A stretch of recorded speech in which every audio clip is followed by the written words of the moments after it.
Entonces, muchachos, hoy día vamos a aprender a derivar curvas paramétricas, así se le dice. En general, vamos a aprender curvas paramétricas primero, perdón. Después vamos a aprender a derivar, y lo que viene después en la siguiente clase, en las siguientes clases tiene que ver con lo mismo. Vamos a aprender a derivar de otra forma, y en algún momento vamos a aprender a derivar la inversa, como que vamos a ampliar todo lo que hicimos la semana anterior, ¿ya? A otro tipo de estructuras. Ya, lo primero, y aparece acá en el PDF, no lo voy a ampliar porque solamente voy a mostrar esto del PDF, ¿ya? Una definición que es bien larga y que la vamos a traducir ahora a un esquema al tiro. Dice, suponga que X e Y, que son las típicas variables de las coordenadas de los puntos en el plano, nos las van a dar como funciones de una tercera variable. O sea, X es una función de t e Y es una función de t también, f y g. A esa tercera variable uno le dice el parámetro. Por eso que ahora vamos a aprender coordenadas paramétricas. Ujú. Entonces, esas dos se le dice ecuaciones paramétricas o coordenadas paramétricas, da lo mismo. Y la idea es que a medida que t avanza, que t cambia de valores, entonces tengo distintos x y distintos y. Entonces, eso en general nos da puntos en el plano. ¿Ya? Los puntos que antes eran x, y, que es lo que aparece acá entre medio del párrafo, ahora son una función de t, una función de t. ¿Ya? Entonces también son puntos. Y a medida que el t cambia, son distintos puntos, así que forma una curva en el plano. Ya, así en texto como que cuesta leerlo porque es mucho que comprender, entonces eh, vamos a la pizarra donde ahí tengo preparado algo. No pasó nada, como siempre.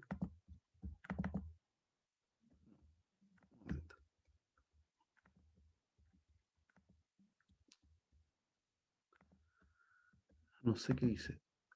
Acá, ahora sí. Ya, ahora sí. Deberíamos estar viendo el pizarrón. Entonces, esto es lo que hacen las curvas paramétricas. Yo tengo un t que a veces se mueve en todo R, otras veces se mueve en un intervalo fijo.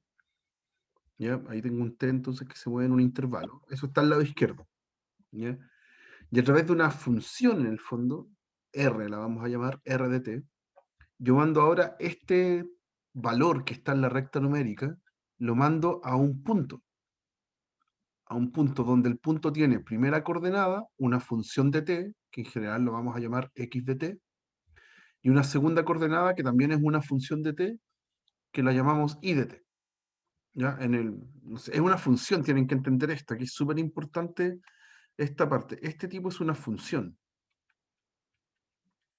¿ya? Y este también es una función. ¿Con qué variable? T. ¿Ya? Entonces, eso es lo que provoca esta R de t, también es una función. En el fondo esta función, esta R que estoy tomando, toma valores en R, ahí están los t, y los manda a valores en R2, ahí están el x, y. ¿Ya? Son que dependen del t. Eso es lo que está pasando acá. Ya, y es súper raro, al principio cuesta acostumbrarse a esta a esta función media rara, y lo primero que vamos a hacer es identificar algunas curvas conocidas a través de formas paramétricas. ¿Ya? Por ejemplo, el primer ejemplo que está acá nos dicen nos están dando una recta, es una recta, no son todas las rectas que se escriben igual, es una en particular, que está escrita en forma paramétrica. ¿Ya? Eso que está ahí, generalmente también uno le pone como unos corchetes así, representa una recta en coordenadas paramétricas. ¿Cómo uno se da cuenta que esto es una recta? Porque el x y el y tienen que satisfacer una ecuación de la recta para que eso suceda. ¿Ya? Entonces, imagínense acá arriba en el x, yo despejo el t. Me va a quedar x menos 8 y lo divido en 5. Todo eso es t, de la primera ecuación. ¿Ya? Obvio que aquí el x me estoy saltando que es un x que depende de t. ¿Ya? Lo estoy poniendo x, ¿no? Es la coordenada x.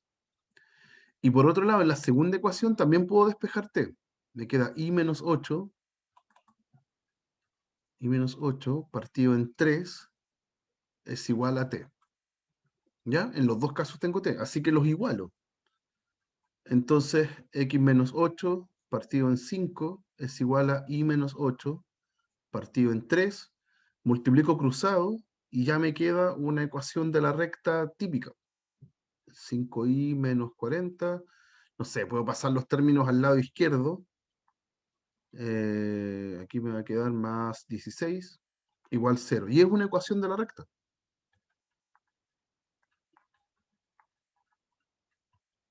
¿Ya? Entonces, la misma recta que tenía antes escrita así en forma general, acá está escrita en forma paramétrica.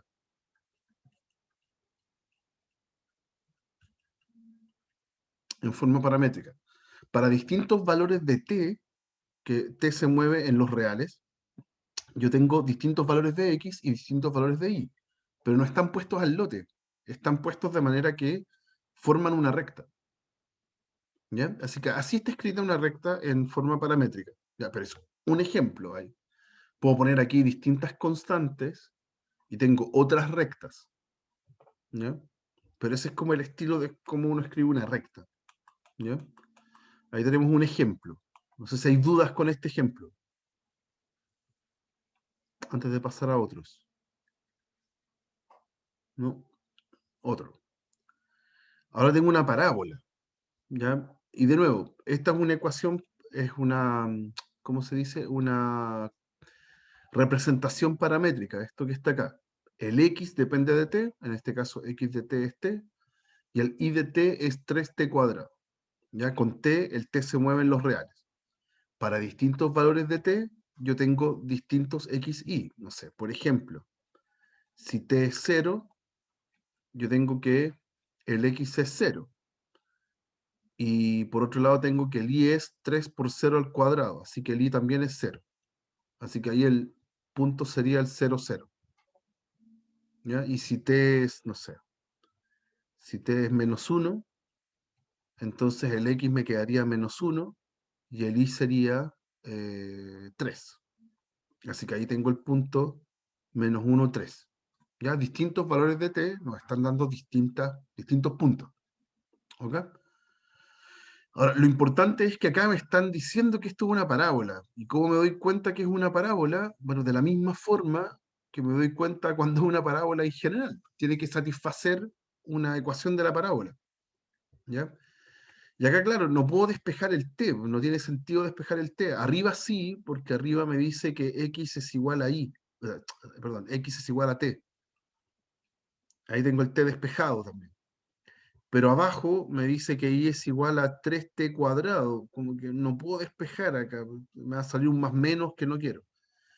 Entonces, ¿qué es lo que pasa? Que yo reemplazo esto acá. Si el t es igual a x, entonces cambia el t por x abajo y llego a que y es igual a 3x cuadrado. Y eso es una ecuación de la parábola.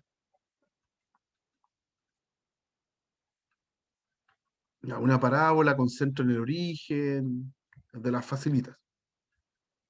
¿Ya? Así que efectivamente esta parametrización, que acá está súper fácil, eh, ¿cómo se llama? Representa efectivamente una parábola. ¿Ya? Ahora, acá en este ejemplo les voy a dar como una ayuda en general que es muy útil, que es cómo parametrizar una función. Lo voy a poner con otro color porque es nada que ver con el ejemplo, es como está inspirado en el ejemplo. Cómo parametrizar una función. La parábola es una función, por eso que de aquí voy a generalizar esto. ¿Qué pasa si tengo una función de la forma y igual f de x? ¿Ya? Una curva cualquiera, piensen, no sé, en la cúbica, en la y igual x cubo. Es una función. O en la y igual raíz de x. También es una función. ¿Ya? Nosotros tenemos hartas curvas que conocemos que están dadas por un gráfico normal, por una función. Como uno parametriza en general una función, hay que hacer lo siguiente, lo mismo que en la parábola. X de t va a ser t, o sea, el x lo dejo igual a t, y el y de t va a ser la función evaluada en t. ¿Ya? Que es lo mismo que pasó acá. Esta parábola, la 3x cuadrado, estaba parametrizada así. X igual t, y la función 3x cuadrado, lo único que hice fue cambiarle la x por un t. Entonces, ahí está parametrizada. ¿Ya? Y el t se mueve entonces en los reales. Eso es importante siempre decir dónde se mueve el t. Va, perdón. Ahí. Ya, así que en general, si tenemos la necesidad de parametrizar una función, lo vamos a hacer de esa forma. ¿Ok? Eso. No sé, ejemplo súper concreto. La raíz, la que le había puesto. Y igual raíz de x. ¿Cómo se parametriza esa? Bueno, x es t, x de t es t, e y de t es raíz de t. ¿Y cuál es el dominio de una función raíz? Bueno, el dominio son los positivos. Así que aquí t se mueve solamente en los positivos. Si no, no tiene sentido. ¿Ya? Eso sería como una parametrización de una curva que es función. ¿Ok? Y siempre se puede hacer así. ¿Ya?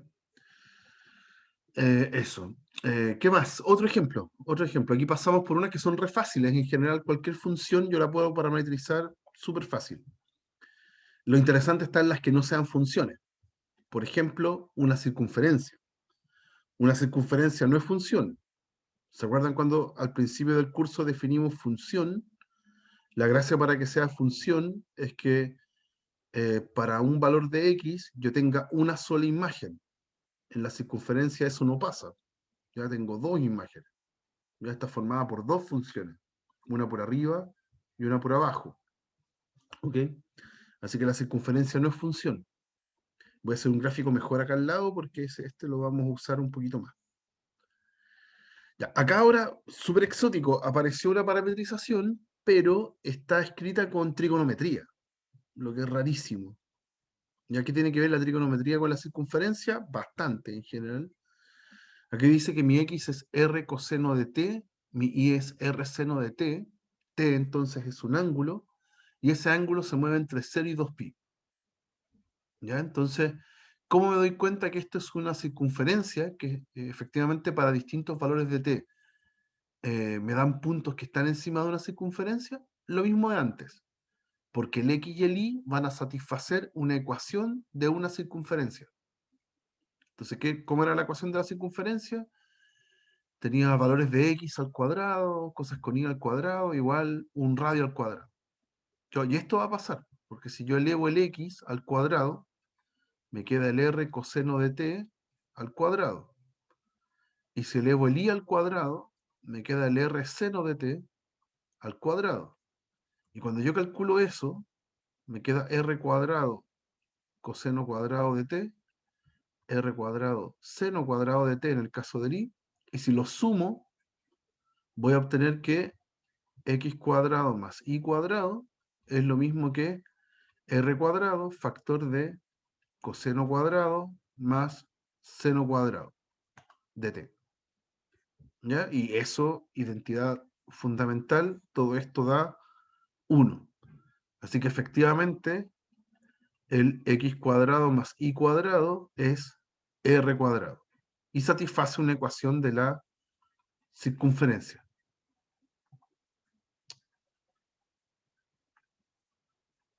En este caso, centrada en el origen, centrada en 0, 0 y radio r. Voy a hacer énfasis en eso porque es importante acá.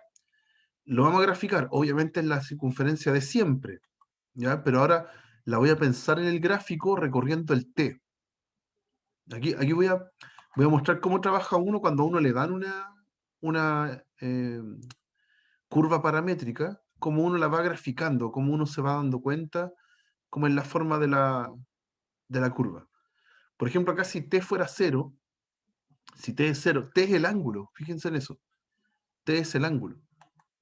Entonces, si t es 0, estoy acá, t igual 0, en el ángulo 0. ¿Ya? Me quedaría r coseno de t, o sea, r coseno de 0, es el valor de x. Entonces eso me da r en el x, r por 1. ¿Sí? Ahí tendría ese punto. Y a medida, y bueno, y en el r seno de t, perdón, no lo dije, todavía no sé qué es, no sé si es ese punto, ¿verdad? Aquí me estaría dando el x igual r. Y el i me queda r por seno de 0. O sea, el i es 0. Lo voy a escribir acá. Si t es 0, entonces el punto es r, 0. R en el x, 0 en el y. Entonces estoy acá, en ese puntito. ¿Ya? Si el r, no sé, el r fue, voy a poner uno entre medio. Si el t, perdón. Si el t fuera pi cuartos, entonces acá estaría en r por coseno de pi cuartos, eso es r partido en raíz de 2. Y r seno de pi cuartos también sería r partido en raíz de 2. Entonces estaría como por acá. ¿Ya? Por ahí. ¿Ya? Eso. Y puedo seguir avanzando. La gracia es que cuando voy de un cuadrante a otro, por ejemplo, del t igual 0 al t igual pi medios, el coseno va haciéndose más chico y el seno va haciéndose más grande. Entonces, el valor de x va bajando y el valor de y va subiendo. Entonces, por eso me van quedando los puntos más arriba. Por ejemplo, cuando t es igual pi medios, r coseno de pi medios es 0 y r seno de pi medios es r. ¿Ya? Así que estoy cayendo en este punto. Y entre medio, entonces, el x bajó, así que me fui acercando hacia el 0, el x bajó en los puntos, y el y subió hasta llegar a r. Así que efectivamente tengo acá, del 0 hasta pi medios, un cuarto de circunferencia. Ya nosotros sabemos que nos tiene que dar una circunferencia por el análisis que hicimos acá en negro. Pero si uno lo hiciera recorriendo el t, les va a quedar una circunferencia. Si yo voy cambiando el t, por ejemplo, acá está t igual pi, 180 grados, ya acá, si hago eso, t igual pi, va a quedar r coseno de pi, que es menos r, y en el i va a quedar r seno de pi, que es 0. Entonces efectivamente llego acá, al menos r0. Y así, sigo recorriendo el t hasta llegar a t igual a 2pi. Si t es igual a 2pi, entonces vuelvo al principio. ¿Ya? Me queda el x sería r y el y sería 0. ¿Ya? Entonces, ya recorrí la circunferencia completa una sola vez. ¿Ok? Y ahí tengo la curva. Efectivamente es la misma curva que yo deduje acá por ecuación. ¿Ya? ¿Qué es lo que pasa? Que todos los ejemplos que hemos visto hasta acá, yo partí mostrando que las coordenadas x, y satisfacen una ecuación que es conocida. ¿Ya? Pero curvas conocidas para nosotros tenemos poquitas, son muy pocas. Están las rectas, están las circunferencias, las parábolas, no sé, las elipses, las hipérbolas, y se nos acaba la lista. No tenemos más curvas, pero en realidad las paramétricas nos dan distintas formas de curvas súper raras, muy distintas a lo que hemos visto, y no siempre vamos a poder armar la ecuación porque no conocemos todas las ecuaciones de curva. ¿Ya? Entonces, el análisis va a ser más parecido a lo que tenemos acá, ¿ya? Cuando uno tiene una ecuación paramétrica, a lo que hicimos en rojo. ¿Mm? Último ejemplo conocido. ¿Qué pasa con la elipse? ¿Qué pasa con una elipse? También acá puedo, no sé, pasar el x0 a la izquierda, me va a quedar x menos x0 igual a coseno de t. Puedo pasar el y0 a la izquierda, aquí me va a quedar b seno de t, y los voy a elevar al cuadrado, ambos. Entonces voy a ir haciéndolo así. X menos x0 al cuadrado me va a quedar a cuadrado coseno cuadrado de t. Y ¿cómo se dice? El i menos i0 al cuadrado me queda b cuadrado seno de cuadrado de t. ¿Ya? Y voy a pasar dividiéndolos a cuadrado y b cuadrado. Entonces voy a llegar a lo siguiente. x menos 0 al cuadrado partido en a cuadrado es igual a coseno cuadrado de t. E i menos i0 al cuadrado partido en b cuadrado me queda seno cuadrado de t. Entonces, si lo sumo, si hago la suma entre los dos, llego a la ecuación de la elipse. X menos x0 al cuadrado partido en a cuadrado más i menos i0 al cuadrado partido en b cuadrado es igual a coseno cuadrado más seno cuadrado. Y eso es identidad fundamental 1. Así que escribir esto en paramétricas, el x y el y como funciones de t en esta forma, nos representa efectivamente una elipse. Ya, de hecho, acá está puesto el t como en los reales. Y la verdad es que basta con poner el t entre 0 y 2pi. Si lo pongo entre 0 y 2pi, me pasa lo mismo que en la circunferencia anterior. Hago una vuelta de la circunferencia en este caso. Acá voy a hacer una vuelta de la elipse. ¿Ya? Si voy recorriendo desde 0 hasta 2pi, parto y termino donde mismo. Así que doy una vuelta de la elipse. ¿Ya? Aquí no es necesario, si bien la parametrización original me lo decía, no es necesario recorrer todo R. Si recorro todo R, hago muchas vueltas de la misma elipse. ¿Okay? Es como la elipse recorrida, no sé, infinitas veces. ¿Okay? Así que acá lo puedo incluso comprobar. En X, si tengo el t igual 0, lo reemplazo y me queda el primer valor de X, me queda x0 más a, y el otro valor sería i0. ¿Sí? Ese sería supongamos que el x0 y el i0 están por acá. x0, i0. Ahí tengo un punto. Ese va a ser el centro de la elipse. Y cuando t es igual a 0, tengo que irme al x0 más a, que estaría por acá, y el i0, a la misma altura. Pero cuando yo voy, no sé, al t igual pi medios, ahora me va a quedar arriba x0, y ahora el i0 más b. ¿Sí? En pi medios, seno de pi medios es 1 y coseno es 0. Así que ahora estaría aquí, en el x0, e i0 más b. Tengo que subir aquí b. Supongamos que por acá está el i0 más b. Entonces ahora subo para acá. Y así, pues después, si voy a recorrer los 4 ángulos más importantes, en 3 pi medios y en 2 pi. Bueno, en pi me falta uno. En pi, en 3 pi medios. ¿Sí? Si t es pi, entonces llego a que el valor de x me queda x0 menos a y en y me queda i0. Entonces ahora estaría acá. No sé, por aquí. Supongamos que por acá está el x0 menos a. ¿Ya? Y por último, en el 3 pi medios, el coseno me da 0 y el seno me da menos 1. Entonces ahora estaría en x0 y 0 menos b. Así que abajo estaría en este punto. Supongamos que por acá está el y0 menos b. Y ahí doy la vuelta, bueno, y ahí llego después a t igual 2pi y doy la vuelta completa. Entonces, aquí estaría la elipse. A mí me va a quedar horrible, por supuesto, pero es para ilustrar que esto es la elipse. ¿Ya? Y me basta solamente con considerar desde 0 hasta 2pi. Y ya di una vuelta entera. Si considero t igual r, o sea, que el t pertenece a r, todos los valores de r, entonces tengo todos los periodos posibles de estos ángulos, o sea, de estas funciones trigonométricas. Entonces tendría muchas veces la elipse, repetía muchas veces la misma elipse como recorrida una encima de la otra. ¿Ok? Así que es una elipse, ¿no? Lo hice de las dos formas.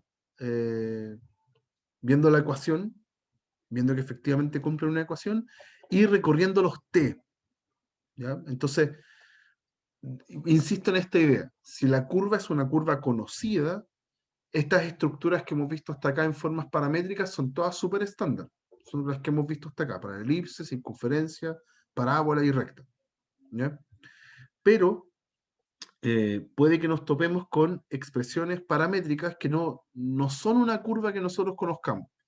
Entonces tenemos que construirla como a pulso, ¿no? ¿Ya? Y el último ejemplo, antes de empezar a derivar, el objetivo de todo esto es derivar estas curvas paramétricas. Último ejemplo, ¿qué pasa si ahora me topo con esta expresión paramétrica, con esta curva paramétrica? Ahora tengo cosenos cubos, senos cubos. Acá ni idea qué ecuación cumplen. Ya, de hecho, el nombre de esta curva se llama el hipocicloide. Ni idea, no tengo idea qué es, qué forma tiene. Entonces, ¿cuál es el análisis que uno hace cuando me encuentro con una paramétrica que no conozco, que no es una curva conocida? Bien a grandes rasgos, uno lo que va a hacer es ver el crecimiento del X y el Y. Por ejemplo, de nuevo, como es coseno y seno, el t es un ángulo. Aquí me dicen que se mueve entre 0 y 2π. Entonces, por ejemplo, si recorro si me paro en 0, en el t igual 0,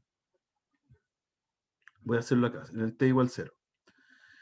El x vale 2 por coseno de 0, o sea, vale 2. Y el y vale 2 por seno de 0, o sea, vale 0. ¿Ok? Así que estoy en el 2, 0. Estoy acá. Ese es el punto. Pero este es el análisis que uno tiene que hacer. La función cubo, elevar al cubo, es una función creciente. La x cubo es creciente. ¿Ya? A medida que el x avanza, los valores de x cubo también avanzan. ¿Ya? De hecho, podrían hasta construir el gráfico. El gráfico es así, una función que crece. Y la gracia de las funciones crecientes es que si las compone con otra función, ya mantiene el crecimiento. Entonces, por ejemplo, para eso a uno le interesa esto. La coseno de t, coseno, entre 0 y pi medios, coseno va bajando desde el 1 hasta el 0, desde el 0 hasta el pi medio. Y como está elevado al cubo, y el cubo es una función creciente, entonces mantiene este crecimiento, en este caso este decrecimiento. ¿Sí? Eh, entonces, como coseno decrece y elevar al cubo crece, entonces en total la coseno cubo va decreciendo. Pero en este caso, desde t igual 0 hasta t igual pi medios, donde en pi medios, eh, si yo evalúo, me queda 0, 2, me queda al revés, aquí.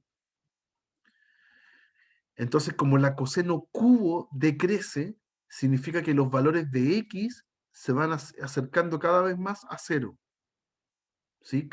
Decrecen desde el 2 hasta el 0. Entonces, todos los puntitos que yo voy a graficar acá tienen que ir con el x bajando, acercándome cada vez más al eje y.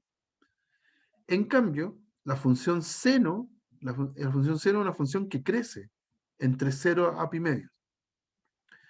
Entonces quiere decir que como si la compongo con el cubo y hago seno cubo, sigue creciendo, ¿ya? Porque eso le pasa si compongo con una función creciente. Mantiene el crecimiento del original. Entonces seno cubo crece. Eso quiere decir que los valores de y ahora van hacia arriba. Entonces los puntos que voy formando son puntitos donde los x se van yendo hacia 0 y los y se van yendo hacia 2. Desde 0 hasta el 2. Ahí están los valores. 0 hasta el 2 en el y. Entonces, si uno todos esos puntitos, me queda una curva así. A mí me queda fea, por supuesto. ¿Ya? Aquí lo que estaría en duda, aquí lo que estaría en duda es si la curva crece así o si la curva crece así. Eso ustedes, por ejemplo, no tendrían cómo determinarlo por ahora. ¿Ya? Yo aquí les cuento que la curva crece así.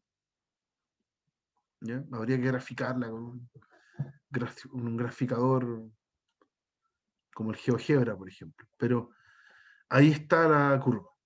¿Ya? Así crece entre 0 y pi medio. ¿Ya? Y después empieza a pasar al revés. Para otros valores de t, por ejemplo, en t igual pi, aquí me va a quedar, en el x me va a dar menos 2 y en el y me va a dar 0. ¿Sí? Coseno cubo y seno cubo, multiplicado por 2. Entonces ahora les va a pasar al revés. El coseno decrece, ¿sí? Así que el x sigue yéndose más atrás. Ahora se va a ir desde el 0 hasta el menos 2. Entonces los x ahora se van para este lado, hacia atrás. Y los y también, porque entre 0, perdón, entre pi medios y pi, el seno va decreciendo. Se va haciendo más chico. Entre pi medios y pi, seno decrece desde 1 hasta 0. Entonces el i también va bajando ahora. Así que la curva que yo forme tiene que ser con los x yéndose hacia la izquierda y con los y bajando. Entonces, y como se cumple cierta simetría en los dos cuadrantes, va a pasar esto. Tengo la misma curva que tenía acá, pero ahora hacia el otro lado. ¿Ya?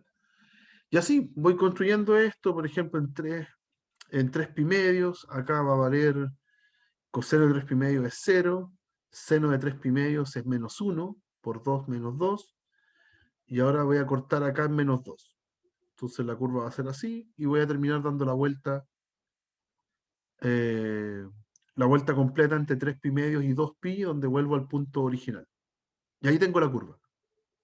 Esa curva, para ponerla en una ecuación cartesiana, con x, y, la ecuación de esa curva es súper complicada, es muy poco trabajable. En cambio, si yo la escribo en paramétricas, esta que está acá, puedo hacer este análisis. Puedo ir cambiando los valores de t y voy formando la curva. ¿Ok? Entonces, este es un ejemplo de qué pasaría si a uno se le presenta una curva paramétrica en la cual yo necesito saber su forma por alguna razón y no la conozco. No cumple ninguna de las curvas que vimos anteriormente. Entonces uno va más o menos a pulso construyendo la curva. Aquí la duda estaría si es que la curva, ¿cómo crece? Si es que crece cóncava o convexa, ¿ya? Como con la curva hacia arriba o con la curva hacia abajo. Ya, eso no tienen cómo decidirlo aún. Faltan un poco de información para poder hacer eso.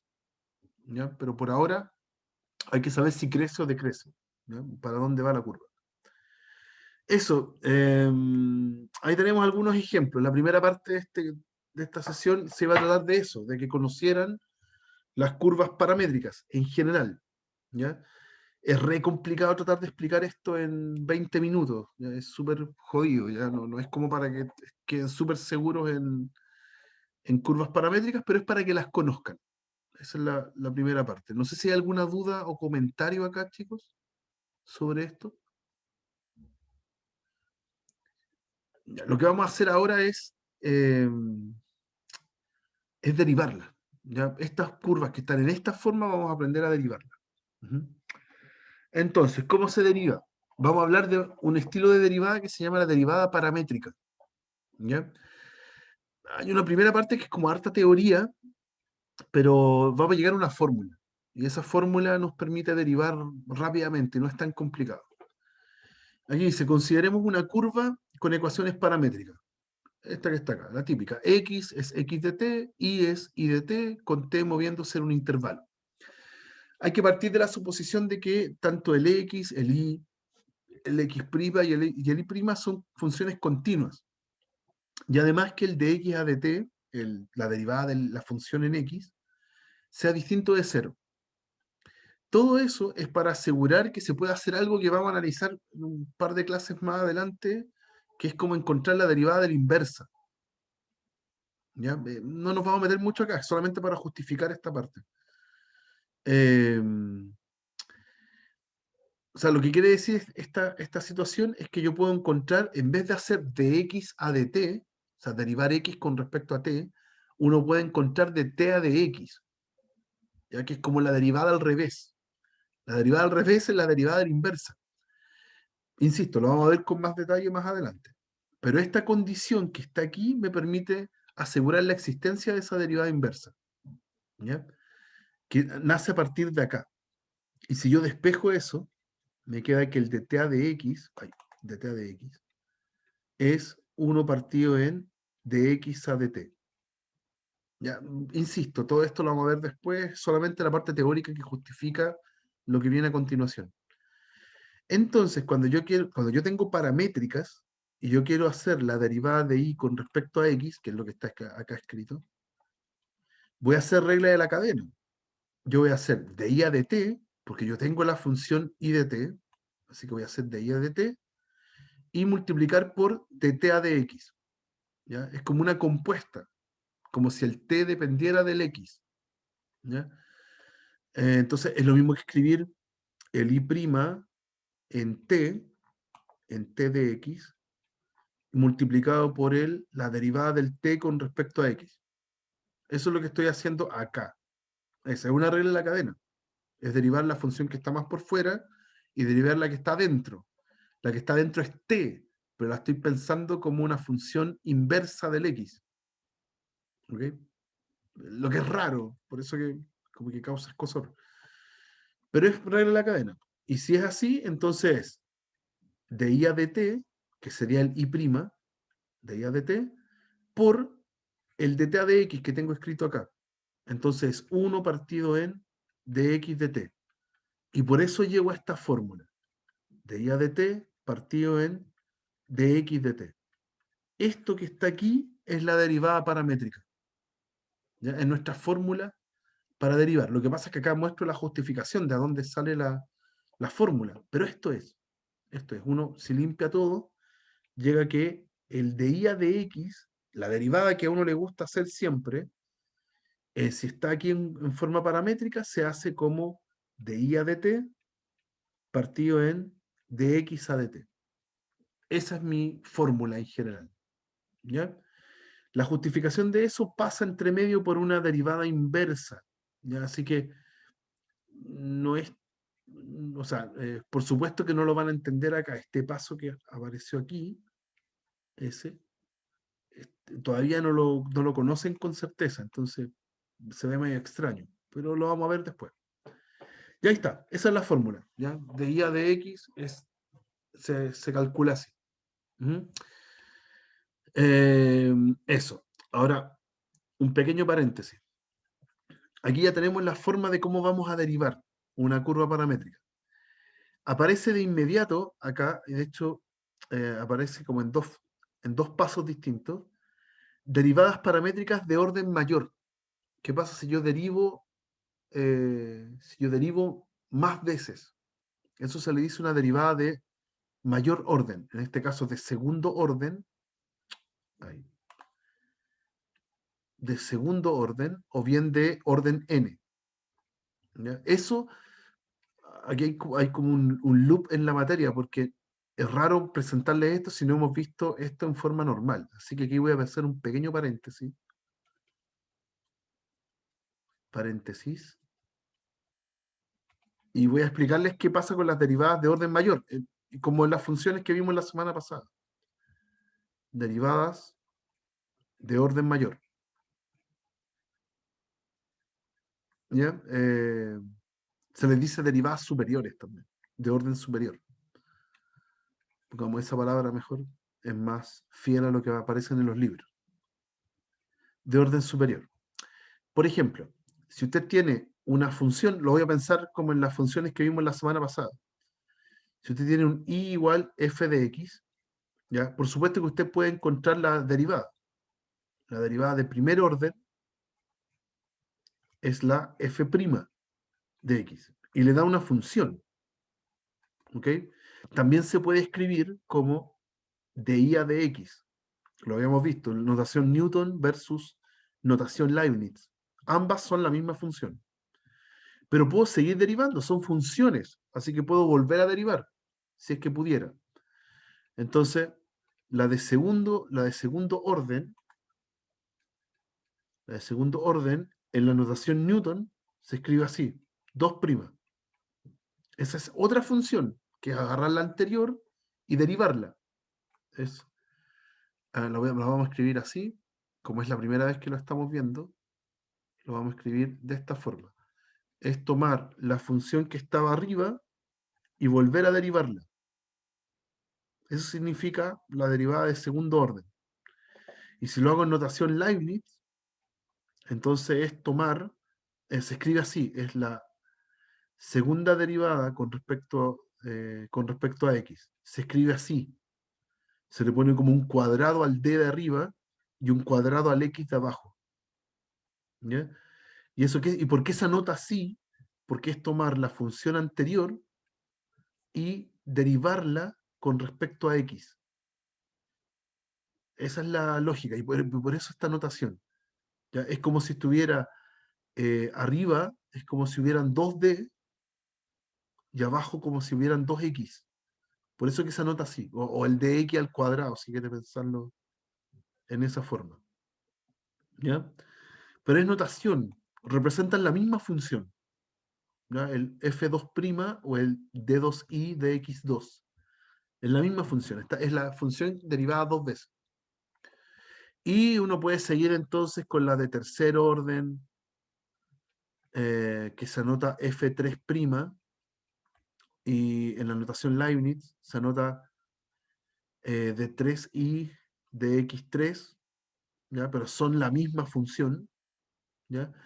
Y claro, después no puedo anotar tantas primas en el caso de la primera notación, entonces después pasa a números romanos. Por ejemplo, la de cuarto orden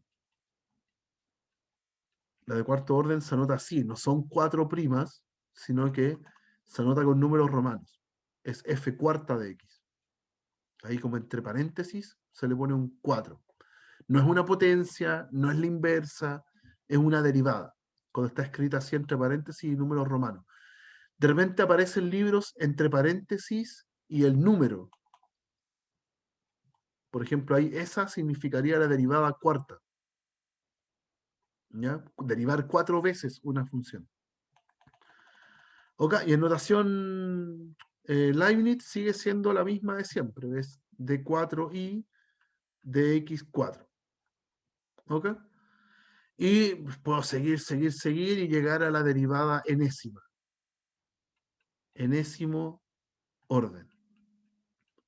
Entonces, aquí sería fn. No sé cómo escribir el n en romano. No es esa traducción. Si fuese, no sé, 500, tendría que anotar ahí un 500 en romano. Y al otro lado, entonces, es dni de xn. Y ahí están las dos notaciones. ¿Ok? Entonces, aquí, oh sorpresa, es como un ejercicio nomás, pero aquí estoy ayudándolos con la notación. Cuando yo encuentro una función derivada, en general, como lo habíamos visto en la clase pasada, se puede derivar más de una vez, no hay ningún problema. Es volver a derivar nomás. ¿Ok? Lo que pasa es que tiene esta notación media complicada. Veamos un ejemplo concreto en este paréntesis que estamos haciendo. Por ejemplo, si tengo la función, eh, un ejemplo cortito, tengo la función x sexta, la x sexta. ¿Ya? Yo puedo encontrar quién es, no sé, f a la cuarta de x. ¿Ya? Y en la otra notación vamos a encontrar también, eh, vamos a preguntarnos, por ejemplo, ¿para qué n? Eh, eh, f a la k, vamos a ponerlo así, f a la k de x, eso no es f a la k, en realidad es la derivada késima de f, es 0 para k mayor o igual que n. Ya, vamos a ir al tiro con eso. Primero la parte fácil. Ya, primero vamos a encontrar f a la cuarta. Me da con decirle f a la cuarta. Debería decir la derivada cuarta de la f. ¿Ya? La derivada cuarta de la f. Ya, para llegar a la cuarta, tengo que pasar por todas las derivadas anteriores. Entonces, ¿quién sería f'? F' es derivar la función original. Paso la constante adelante y bajo en 1 el exponente. Eso es la derivada de la potencia. Ahora, f segunda. F segunda sería derivar la anterior. O sea, el 6 sale como constante, después paso el 5 adelante y el x a la cuarta. ¿Ok? Bajo en 1 el exponente. Ahora tendría que hacer f tercera. Por supuesto que en el paso anterior yo puedo volver a escribir esto como 30x a la cuarta, pero no lo voy a hacer. Lo voy a dejar escrito separado. Van a ver al tiro por qué. F tercera. Tendría que pasar las constantes fuera, 6 por 5, y derivar el x a la cuarta, que va a quedar un 4 por x a la 3. Y así llego al f a la cuarta. F a la cuarta sería, dale con f a la cuarta, es la derivada cuarta del f. La derivada cuarta del f. Las constantes salen de nuevo, 6 por 5 por 4, y ahora derivo el x cubo, que es pasar el 3 adelante, y el x me queda elevado a 2. Y ahí tengo el f a la derivada cuarta del f. ¿Ya? Obviamente puedo multiplicar estas constantes. 6 por 5 por 4 por 3 es 30 por 12, que es 360. 360 x cuadrado. Ahí está. Ahí encontré la función. ¿Ya? Y en la segunda parte de esta hice dos preguntas. Una es calcular cuál era el f, la derivada cuarta, y después para qué n yo tengo que la derivada késima, o sea, una derivada cualquiera, me da 0 para k mayores o iguales que n. ¿Ya? El punto es que si yo sigo derivando, puedo encontrar como una suerte de patrón. ¿Ya? Por ejemplo, acá el f a la cuarta me dio como todos estos numeritos multiplicados por x al cuadrado. ¿Ya? Y en realidad, como la fórmula general, si yo quiero seguir con esto, es que si hago f a la k, si la derivada késima de x, los números que van apareciendo acá son como 6 por todos sus anteriores, ¿cierto? Entonces 6 factorial, pero le faltan números para hacer el 6 factorial. Entonces esto es 6 menos k factorial. ¿Sí? Por ejemplo, en el caso del cuarta, me quedó el 6 factorial, pero me faltan los dos últimos. Perdón, lo estoy diciendo mal. Lo estoy diciendo mal, sorry. Es 6 factorial partido en k factorial. Ahí sí. Ahí sí. Por ejemplo, en el f a la cuarta sería el 6 factorial, 6 por 5 por 4 por 3 por 2 por 1, pero no están ni el 2 ni el 1. Y es porque están divididos en el 2 y el 1. Entonces se van esos dos y ahí me quedan los números que estaban en la derivada cuarta. Y el x está elevado a 6 menos k. Ahora sí, ese era el 6 menos k. Esa sería como la fórmula general. ¿Ya? Pero tiene un tope. Los k no se pueden mover para siempre porque llega un momento en que la derivada desaparece. Y eso va a ser cuando k, o sea, esta fórmula me funciona cuando el k es menor o igual que 6. ¿Ya? Porque si el k fuera mayor o igual que 6, o sea, mayor que 6, entonces la derivada da 0, porque esta potencia va bajando hasta desaparecer.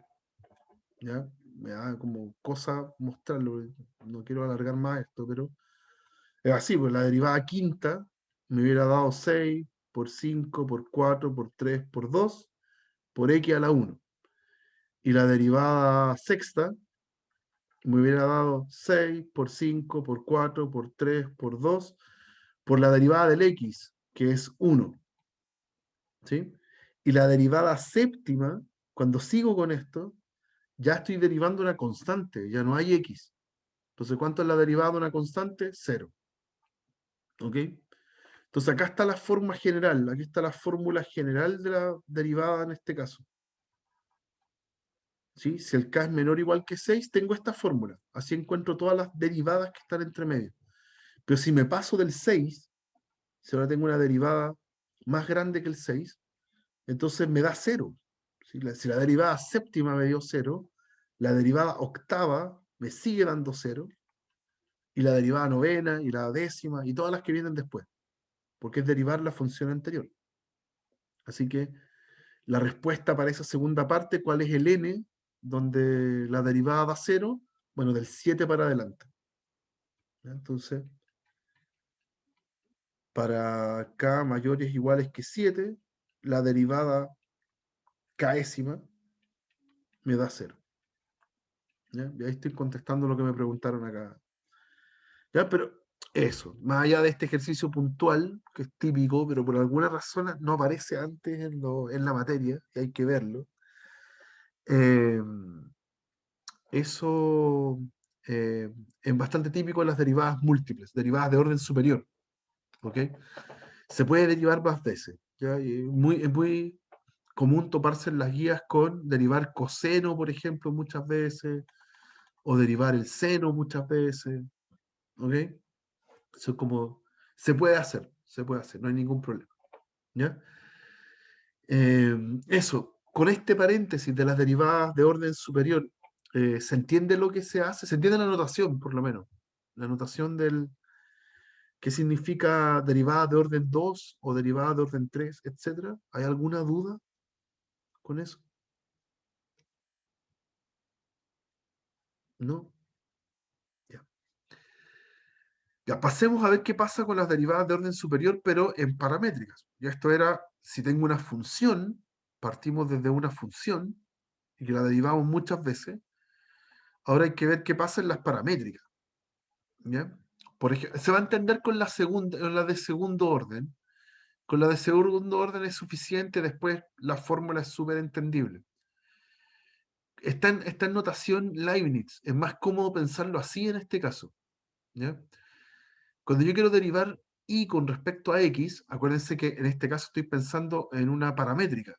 El x es un x de t y el y es un y de t. Y habíamos aprendido en unos pasos anteriores que el de i a de t, perdón, el de i a de x es de i a de t partido en dx de t. Eso es lo que aprendimos hace unos pasos antes del paréntesis que hice. Entonces, ¿qué significaría derivar por segunda vez? Hacer de i a de x, pero dos veces. Sería derivar con respecto a x la derivada anterior, de i a de x. ¿Ya? Ese es el significado de d2i de x2. ¿Ya? Pero eso tiene fórmula, porque aquí lo vimos, acá arriba está. Si usted quiere derivar una función con respecto a x y están dadas esas en paramétrica, entonces la que está derivando tiene que hacerla con respecto a t y la otra es de x de t, va abajo.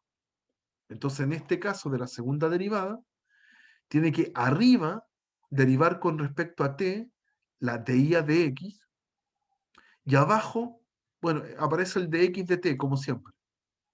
¿Ya? Entonces, derivar en segundo orden en paramétricas es tomar la primera derivada que usted encontró y escribirla en el numerador ahora de nuevo derivada con respecto a t. Y abajo se mantiene el de x de t. ¿Ya? Entonces, si esto vuelvo a repetir el mismo proceso, entonces es hacer lo mismo pero en orden mayor. ¿Ya? Si ahora estoy derivando n veces, significa que tengo que derivar con respecto a x la derivada anterior.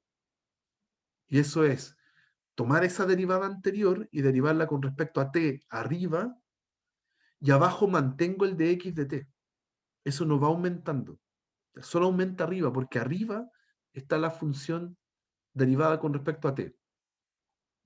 Ya, esto suena súper enredado, pero la verdad es que es muy sencillo. Vamos a ver ejemplos concretos para que sea más amigable esto. ¿Ya? Por ejemplo, en el primero vamos a encontrar el de x de t y la segunda derivada. Perdón, de i a de x. Sorry, lo estoy confundiendo mucho.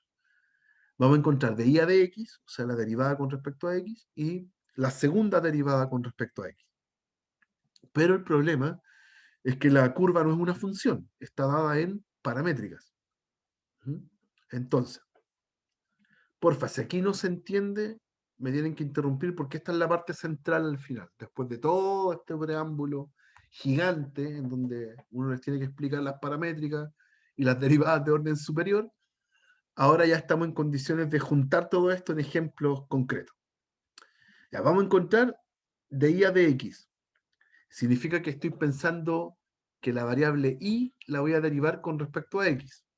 Esto tiene fórmula, que es la que dedujimos hace un rato.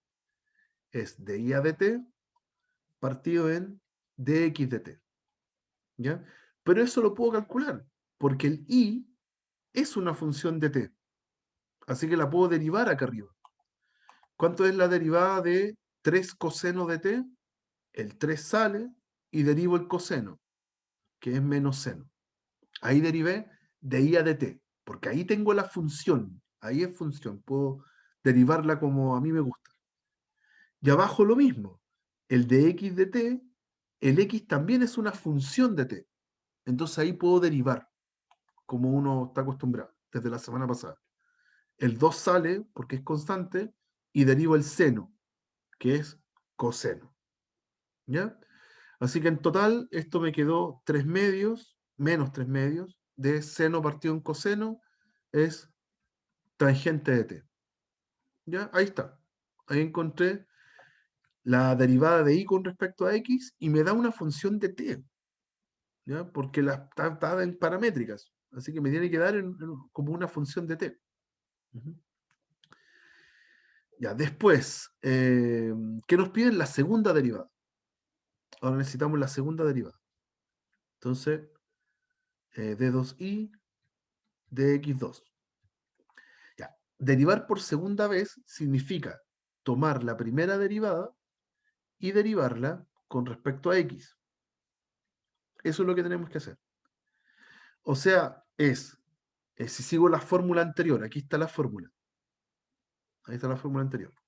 Es tomar la función que estoy derivando, que sería la de y a de x, esa es la función que estoy derivando ahora, pero ahora la derivo con respecto a t arriba, y abajo mantengo el de x de t.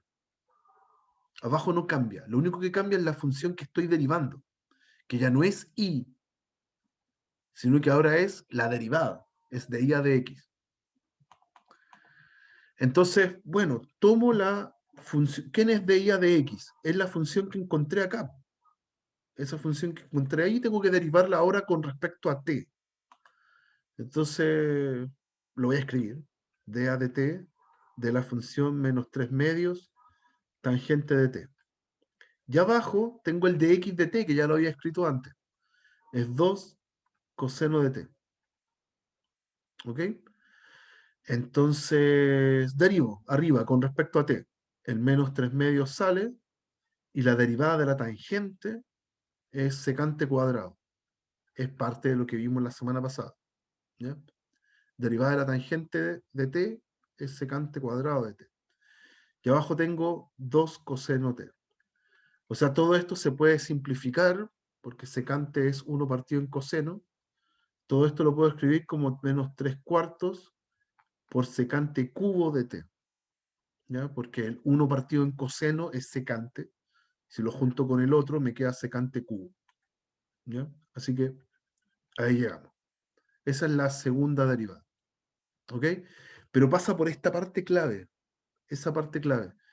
¿Ya? Para derivar con respecto a x, la derivada anterior, esa, entonces tengo que tomar esa función y derivarla arriba con respecto a t y abajo el x con respecto a t de nuevo. ¿Ok? Siempre es lo mismo. Acá la función era y nomás, y la estoy derivando con respecto a t. ¿Ok? Esa es la lógica de las derivadas múltiples en paramétricas.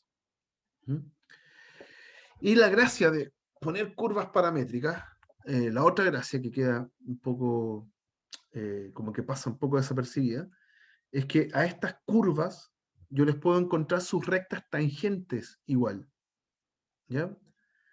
Eh, Acá igual vamos a completar la parte 2, que es súper sencilla. Dice, encuentro los valores de t para los cuales la derivada segunda es mayor que cero. ¿Ya? Lo único que en la parte 2 del ejercicio, perdón, me estaba faltando hacer eso. Tengo que preguntarme cuándo el menos 3 cuartos seno cubo, secante cubo, perdón, es mayor que cero. ¿Ya? Si paso dividiendo el menos 3/4, al lado derecho me sigue dando cero, pero se cambia el sentido de la desigualdad porque estoy dividiendo por un número negativo. Y secante cubo es lo mismo que 1 partido en coseno cubo. ¿Ya? Y 1 partido en coseno, ¿cuándo me va a dar negativo? Bueno, me va a dar negativo cuando el coseno sea negativo. ¿Ya? Así que cuando el coseno de t es negativo, si es que el t se mueve en... cuando el coseno me da negativo, en el segundo y tercer cuadrante. O sea, desde pi medios hasta 3 pi medios. ¿Ya? En la parte 2 era solamente tomar lo que encontré en la parte 1 con la segunda derivada y ver cuándo me da mayor que cero. Y ahí es resolver esa inecuación.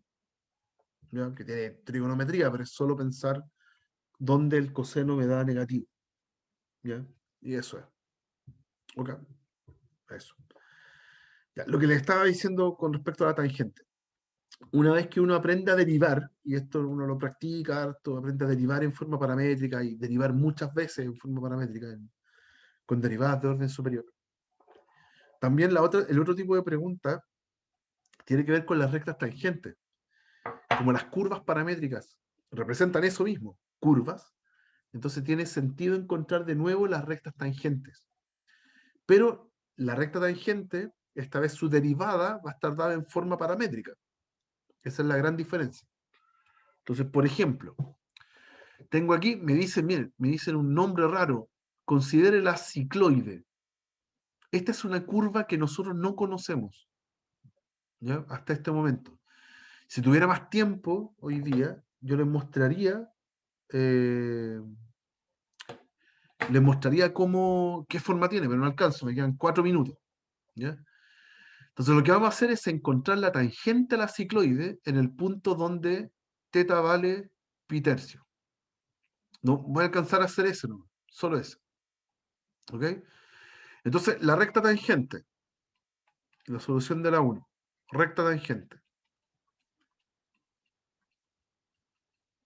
recta tangente, es igual que siempre, es i menos i0 igual a la derivada, y aquí hay que tener cuidado, no la voy a escribir como f', sino que la voy a escribir como de i a de x, esa es la derivada, evaluada en x0 por x menos x0. En la misma fórmula de la recta tangente que vimos la semana pasada, solo que en vez de escribir f' en x0, lo escribí en notación Leibniz. Porque ahora no hay una f, no tengo una función, ¿ya? Sino que tengo dos variables x e y que están dadas en forma paramétrica. ¿Ya? Ya, pues entonces necesito encontrar quién es de i a de x. ¿Ya? De i a de x, si está en forma paramétrica, entonces utilizo la derivada paramétrica. Es tomar el i, la función, la supuesta función, derivarla con respecto a t y dividirla por el de x a de t. ¿Ya? Entonces, voy acá arriba, hago la derivada del i con respecto en este caso es teta, perdón, la variable es teta, el parámetro, no es t, es teta, y lo derivo. Entonces me queda, por ejemplo, el i. Si derivo el i con respecto a teta, me da seno de teta, ¿cierto? Podría hacerlo con más detalle. Aquí, si desarmo el paréntesis, me queda un a también. Me queda así, a por a menos a coseno teta, y si eso lo derivo, la constante desaparece, aquí saco la constante, derivo coseno, y me da menos seno. Con el menos de adelante me queda seno. Así que ahí está, a seno de teta. Y ahora derivo el x con respecto, derivo el x con respecto a teta, ¿ya? Entonces, de nuevo, lo voy a hacer en un solo paso para alcanzar a verlo todo, pero si el x lo desarmo, me queda a por teta menos a seno teta. Y si eso lo derivo, me queda a por teta, la derivada de eso es a, y del otro lado me queda a coseno teta. Entonces me queda así, A menos A coseno teta. Eso sería la derivada. ¿Ya? Y ahora me están pidiendo, esa es la derivada, pero la quiero evaluar. Tengo que evaluarla en un x0. Aquí me están diciendo, encuentra la tangente en el punto donde el teta es pi tercios. O sea, tengo que tomar el de y a de x y evaluarlo. Esta es otra notación que se usa harto cuando es paramétrica. En vez de escribir esto acá en pi tercios así, ¿ya? También se puede escribir así. Evaluado en teta igual pi tercios. Se puede escribir de esa forma. ¿Ya? Es lo mismo. Es lo mismo que poner el paréntesis adentro del pi tercio. Ese entonces va a ser, bueno, reemplazar todo en pi tercio. Las A se van, de hecho, las A se pueden simplificar. Y me queda seno de pi tercios, que es raíz de 3 medios, partido en 1 menos coseno de pi tercios, que es 1 medio. Entonces, raíz de 3 medios partido en 1 medio me da raíz de 3. Así que la recta tangente, cuidado acá, falta una cosa todavía, es y menos y0 igual a raíz de 3 por x menos x0. Pero nos está faltando el punto, el x0 y 0. Entonces aquí es donde uno dice, pero cuando el teta vale pi tercios, yo puedo encontrar cuánto vale el xy, que es el punto x0 y 0. Entonces yo voy a la función paramétrica y reemplazo en pi tercio. El x me queda, a por pi tercio menos seno de pi tercio. Eso sería a por pi tercios menos seno de pi tercios, que es raíz de 3 medios. Ese es el valor de x. Y el valor de y sería 1 menos coseno de pi tercio, acá arriba. Eso es 1 menos 1 medio, sería a medios. Ese sería el y. Entonces la recta, ahora sí tengo el x0 y 0. Sería todo esto. Y menos a por pi tercios menos raíz de 3 medios. Ese es mi y0. Igual a raíz de 3 por x menos a medio. Y eso lo puedo desarmar, escribirlo mejor, pero ahí está entonces mi recta tangente. Ya me faltaba el x0 y 0. ¿Y de dónde lo saco? De evaluar el teta, el parámetro, en el x e y que estaba dado en forma paramétrica.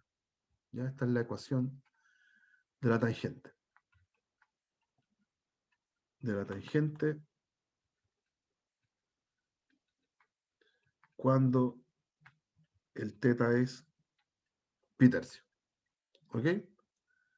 Eso es lo que tenemos. ¿Ya, muchachos? Hay más ejemplos. Yo acá cuando les suba esto, va a aparecer otro ejemplo de lo mismo, ¿ya? Pero se los voy a desarrollar acá y va a estar publicado. Yo hoy día me dedico a publicar todo lo de la semana pasada, para que empiecen a revisarlo. Ya se dan cuenta que es mucha materia y que es un poco densa en algún momento. ¿Ya? Listo, chicos, que estén muy bien. Nos estamos viendo mañana. ¿Ya? Mañana con otra extensión de las derivadas. ¿Ok? Así que harta paciencia y nos estamos viendo entonces. Que estén bien. Eso, profe. Muchas gracias. Igual.